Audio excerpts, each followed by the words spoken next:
Minded है ना, हाँ, क्योंकि इनका जो अंडरलाइन है तो इसका बिजनेस में बहुत लॉस होता है।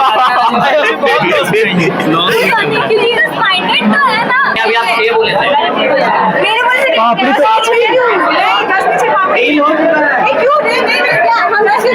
लड़ाई हो जा रहा है, लड़ाई हो जा रहा है, छोड़ दीजिए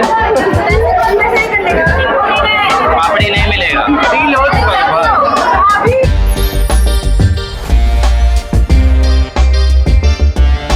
सो हाय गाइस, नए से ब्लॉग में स्वागत है आपका। तो आज हमारे कॉलेज में एक नया फूड फेस्ट है, छोटा सा है बट कोई नहीं, एंजॉय पूरा करते हैं। अभी हम लोग जाके देखते हैं क्या सीन है।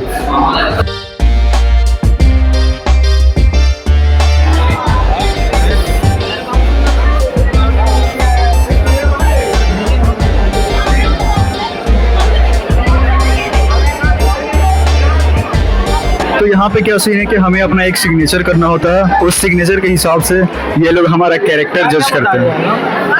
क्या बताएंगे? कैरेक्टर नेचर आपका कब कैसे है वो सारा ऐसे ही ये तो हम भी बता देते हैं।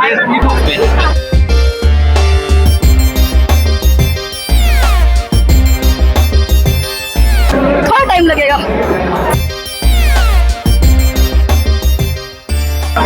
क्योंकि आप यहाँ पे लूप बना रहे हो। जब भी कोई लेटर स्टार्ट करो तो आप एक बड़ा सा लूप बना रहे हो, तो इसका मतलब अरे यार छोटा सा ब्लॉग चैनल है। तो आप लूप बना रहे हो और आप जब साइन कर, आप जो अंडरलाइन है आपका वो ऐसे स्ट्रेट जा रहा है, वो भी अपवर्ड जा रहा है। इसका मतलब होता है कि आप बिजनेस माइंडेड हो और आप रिसर्च पे जा सकते हो, क्योंकि जो आप लूप बना रहे हो ना यहाँ पे वो पॉइंटेड नहीं है, वो ऐसे है, ये ब्लंट है ये, ठीक है, इसकी वजह से। और आप एक गुड लिस्नर हो क्योंकि आपका ई में जो ये आई बन रहा है, ये इसको आई बोलते हैं ग्राफोलॉजी में। इसका मतलब होता है कि आप गुड लिस्नर हो। करियर करियर तो इसी से हो जाता है ना। और अगर ये दूसरा साइन कर देता तो उसका करियर अलग। वो जो उनका साइन है उसी अच्छा, बिजनेस माइंडेड है ना, हाँ, क्योंकि इनका जो अंडरलाइन है तो इसका बिजनेस में बहुत लॉस होता है। बिजनेस माइंडेड तो है ना। लॉस होता है, इससे क्या होगा? बिजनेसमैन है। बिजनेस में भी तो होता है ना कि अप्स एंड डाउन होते हैं, तो अभी बस डाउनफॉल चल रही है, कुछ कभी ना कभी तो होगी कि अब राइजिंग भी होगी। हाँ, नहीं ऐसे नहीं है, अभी कभी उड़ा भी होगा, अभी चढ़ाओ ऊंची उड़ान अभी बाकी है। ऐसा नहीं होगा तो 15 वापस हो जाएगा। 4 साल बाद फॉरेंसिक साइंस है हम लोग। तो इसमें ये सब सिखाया जाता है। जी, हम लोग ओवरऑल पढ़ते हैं। ये सिखाया नहीं जाता है, पर हमारे में हैंड राइटिंग है और क्यूटी है, और इससे ही एक रिलेटेड टॉपिक है ग्राफोलॉजी, जिसमें हमको इंटरेस्ट था तो हम सीख लिए उसको।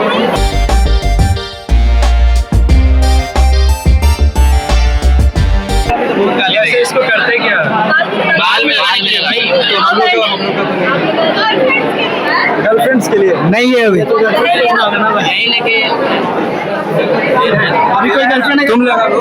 नहीं भाई, नहीं लेना हमको। ऐसा नहीं है क्या भाई? स्पॉन्सर हम कर दे रहे हैं। सामान नहीं दिया। नहीं अभी इसका तो कोई काम नहीं है। पीछे इनको ले सकते हैं।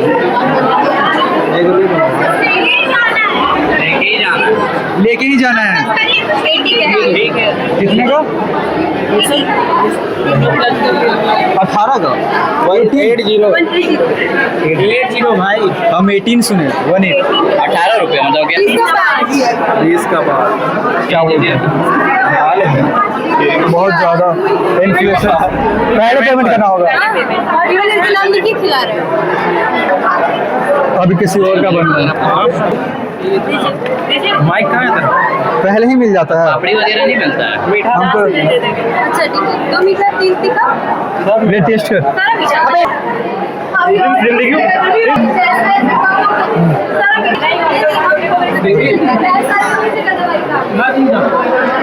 सुनिए, फेंकना कहाँ है? नमक कम, डस्टबिन। नमक कम है, उसमें नमक डाल दीजिए थोड़ा।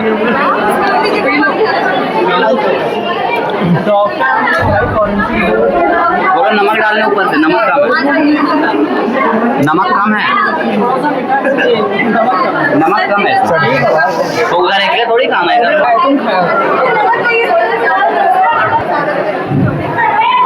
पापड़ी के लिए अलग पैसा देना पड़ेगा। बोलो ना, गैस लगेगा तभी क्यों नहीं है पापड़ी। नहीं अभी आप 6 बोले थे। पापड़ी तो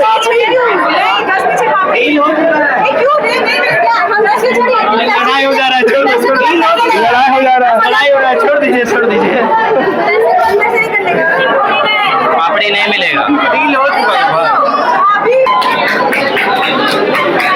लेना है क्या है यार, खरीद ले रहा है बदल से।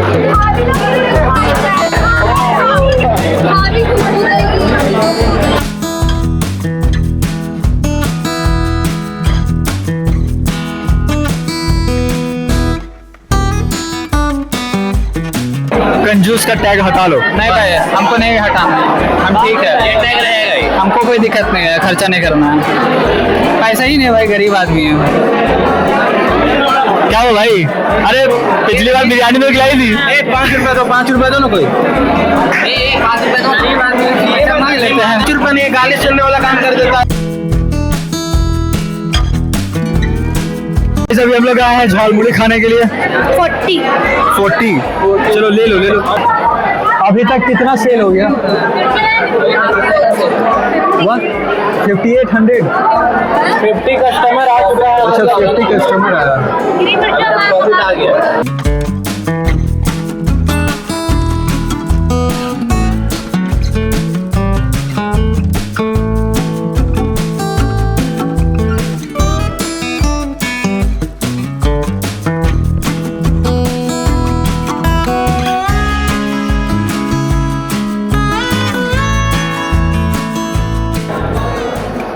तो गाइस हमारे क्लासेस स्टार्ट हो गए हैं, तो हम जा रहे हैं क्लास करने। वैसे क्लास खत्म होने में अभी सिर्फ आधा घंटा टाइम बाकी है। 40 मिनट लेट है भाई। हम लोग का टारगेट ये है कि अंदर कैसे भी घुस जाना है। और अटेंडेंस ले लेना। अटेंडेंस लेके हम फिर आएंगे, क्या दिक्कत? जो कि ज़्यादा पॉसिबल नहीं लग रहा है हमको।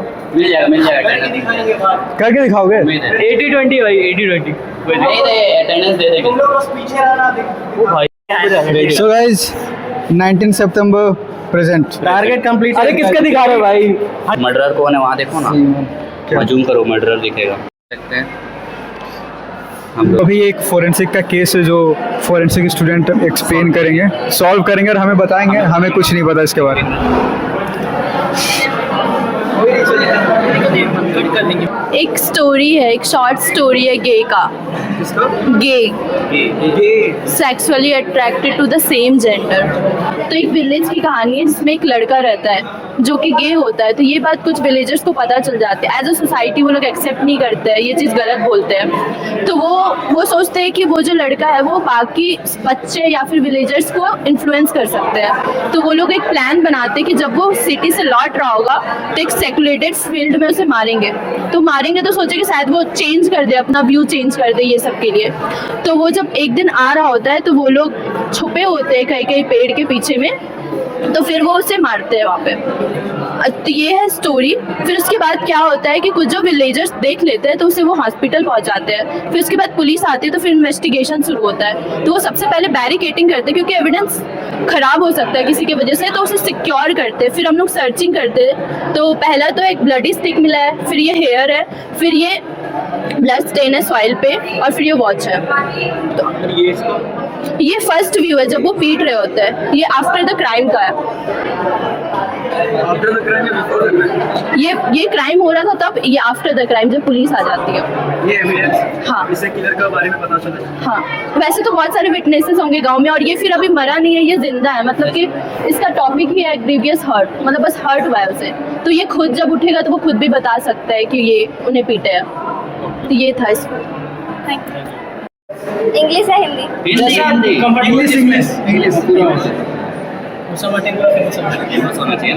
It is a 3D model of sexual assault case in which a girl name is Mahi, which is 17 years old, and her boyfriend, he is a 18-year-old boy. They are relationship for 5 months. One day, Rupesh called her and asked her to meet him near the village area, forest side. When she reached the area, she found out that there are already 4 boys here, not on the replacement. She asked about that boys. They ignored the question and they tied her hand and brutally raped her and left her for die at that area. So that was the crime scene. ये कैसे पता चला कि इसका boyfriend Rupesh था? हाँ, उसके क्योंकि यहाँ पे एविडेंसेस मौजूद है ना, यहाँ पे उसका वॉच था, उसके शू था, फिर साथ में यहाँ पे शू प्रिंट मिले थे, ब्लड है और साथ में सीमेंट सैंपल भी है जिसको मैच करके ये बताया लगा जा सकता है कि कौन किया है उसके साथ में।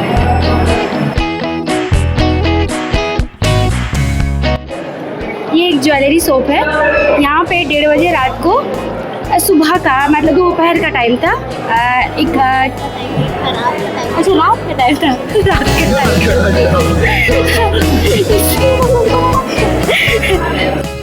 ये एक ज्वेलरी शॉप है। रात के 1:30 बजे यहाँ का जो ऑनर है वो यहाँ पे कुछ काम कर रहा होता है, तभी एक चोर आता है, वो बाहर का सीसीटीवी पूरा तोड़ के अंदर घुसता है और उसके बाद चोरी करने लगता है। तो यहाँ के जो ऑनर रहते हैं वो उसको देख लेते हैं, फिर दोनों के बीच में हाथापाई होता है। वो जो चोर रहता है वो इस मालिक, उसका जो ऑनर रहता है उसको स्ट्रैंगुलेट करके मार देता है और उसको यहाँ टांग देता है, ये दिखाने के लिए कि वो चोरी हुआ, इस वजह से वो मतलब लॉस हो गया उसका बोल के वो सुसाइड कर लिया। और यहाँ पे एविडेंस के थ्रू में यहाँ पे पहले कैमरा का वो ग्लासेस मिलता है, यहाँ पे ज्वेलरी कुछ मिलते हैं, यहाँ पे ब्लड मिलता है और यहाँ टूल मिलता है और इसमें फिंगरप्रिंट रहता है, ये जो लॉकर है इसमें, और यहाँ पे फुटप्रिंट्स वगैरह रहता है। किलर भाग गया और यहाँ का जो सीसीटीवी है, बाहर का जो सीसीटीवी है उसके थ्रू पता चलता है कि किलर कौन है बोल। ये सीसीटीवी नहीं रहता तो फुटप्रिंट्स वगैरह रहता है ना उसमें, और यहाँ पे इसका फिंगरप्रिंट भी है ना, अलमीरा का जो ये लॉकर है इसमें फुटप्रिंट्स वगैरह हाथ का प्रिंट्स है, तो उससे पता चल जाता है। Thank you. इसको एक्सप्लेन कर। ठीक है, तो ये जो क्राइम सीन है, ये क्राइम सीन एक गांव का सीन है। इसमें एक टीनेज लड़की होती है और वो टीनेज लड़की जो है वो स्कूल में 11th क्लास में पढ़ती है और इसको अपने स्कूल में अपने मैथ्स टीचर के साथ कोई इश्यूज होता है, जिसकी वजह से इसका जो मैथ्स टीचर है इसको स्कूल के बाद स्कूल आवर्स खत्म हो जाने के बाद भी इसको रोकता है और फिर इसके साथ ज़बरदस्ती करने की कोशिश करता है। उसी ज़बरदस्ती में इसका वहाँ पे सर टकराता है और वहाँ पे सर टकराया और वो वहाँ पे जाके गिर जाती है और वो बेहोश हो जाती है। उसी बेहोशी की हालत में उसके साथ उसका रेप करता है और फिर उसके बाद उसी रेप और इंजरीज के कारण, उसका हेड इंजरी है, उन सारी चीज़ों की वजह से इसका वहीं पे डेथ हो जाता है। तो उस डेथ जब हो जाता है उसके बाद फिर वो टीचर जो डर जाता है, जिसकी वजह से सारे एविडेंसेस को मिटाने के लिए वो टीचर जो है ये बॉडी को जलाने का कोशिश करता है, बट बॉडी पूरी अच्छी तरह से जल नहीं पाता है, जिसकी वजह से फिर फॉरेंसिक टीम को सारे एविडेंसेस जो है यहाँ पे मिल जाते हैं। यहाँ पे एविडेंस है, सबसे पहला एविडेंस तो यहाँ पे डेड बॉडी है, उसके बाद फिर यहाँ पे सेकंड वो ब्लड है, फिर सीमेन सैंपल है 3rd नंबर एविडेंस, फिर 4th नंबर एविडेंस वहाँ पे जो लेफ्ट पैर पे बाइट मार्क्स है क्योंकि रेप केस है, तो वहाँ पे 4th number bite marks 4th evidence है। 5 नंबर स्क्रैचिंग्स है उसके राइट पैर पे, फिर 6 वहाँ पे पाम प्रिंट है, सिंस वहाँ पे अगर उसको उठाया होगा तो वहाँ पे पाम प्रिंट उसका गया है। फिर 7th नंबर एविडेंस उसका वहाँ पे जो सर पे इंजरी हुआ था तो वहाँ पे ब्लड है। उसके बाद फिर 8th नंबर एविडेंस जो सस्पेक्ट है जिसने रेप किया है उसका वहाँ पे बाल है 8th नंबर, और फिर 9th नंबर एविडेंस आपका वहाँ पे जो सर वहाँ पे टकराया था तो वहाँ पे ब्लड लगा है तो 9th नंबर है। उसके बाद फिर 10th नंबर वो केरोसिन बॉटल जिससे उसको जलाया गया है, और फिर 11th नंबर एविडेंस आपका यहाँ पे शूज़ है, यहाँ पे दूसरा शूज़ है, जो दूसरा शूज़ है वो पूरी तरह से जल चुका है, लगभग आधा जल चुका है, और जो 11th नंबर है वो शूज़ अभी बाकी है, और फिर 11th 12th हो गया, फिर 13 उसका बुक है और वो 14th उसका स्कूल बैग। इसे पता कैसे चलेगा कि जो किलर है वो कौन है? और यहाँ पर सबसे पहले तो यहाँ पे सबसे इम्पोर्टेंट वो सीमेन सैंपल, फॉरेंसिक टीम सबसे पहले वो जो सीमेन सैंपल है उससे कलेक्ट करेगी और उससे सीमेन सैंपल का एनालिसिस होगा लैब में। उसके बाद फिर जो सैंपल्स है उसका सस्पेक्ट के साथ उसका मैचिंग करा करके, और उसके बाद फिर पता करेंगे कि कौन किसके साथ सीमेन सैंपल मैच हो रहा है, तो उसके अकॉर्डिंग फिर हम लोग पता करेंगे कि सस्पेक्ट कौन है, फिर वो रियल क्रिमिनल कौन है।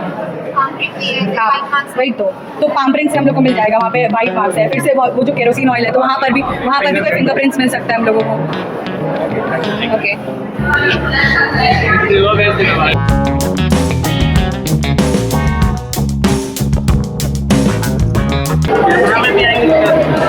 शुरू से ऑन है। तो बेसिकली ये हर्बेरियम शीट्स जो होता है एक तरह से एक A4 शीट पेपर होता है जिसके अंदर जो भी बायोलॉजिकल स्पेसिमेन होता है, मे बी रूट्स हो सकता है, स्टेम हो सकता है, कोई फ्लावर हो सकता है, लीफ हो सकता है, किसी भी प्लांट का पार्ट होता है, उसको हम लोग सन ड्राई या फिर एयर ड्राई करके उसको प्रिजर्व करते हैं काफ़ी लंबे समय तक। ये एक साइंटिफिक एड के जैसे भी काम करता है। इसमें हम लोग किसी भी प्लांट के सिस्टमैटिक्स, मॉर्फोलॉजी, उसका इवोल्यूशन कैसे हुआ होगा, उसके बारे में हम लोग मोस्टली इसके बारे में स्टडी करते हैं। इसके अंदर जोग्राफिकल लोकेशन, उसका साइंटिफिक नेम, उसका कॉमन नेम, उसका टेक्सोनॉमिकल हायरार्की और डेट, ये सब बेसिक डिटेल्स इसमें दिया हुआ रहता है। हाँ, फॉरेंसिक सिग्निफिकेंस भी जानते हैं क्या? 4 महीना पुराना है। जो डेट है उसी दिन इसको कलेक्ट किया गया था। आर्यन बोल रहा है ये वाला अच्छा नहीं है। आर्यन का फेस दिखाओ। No, I don't think so. No, it's never, ever,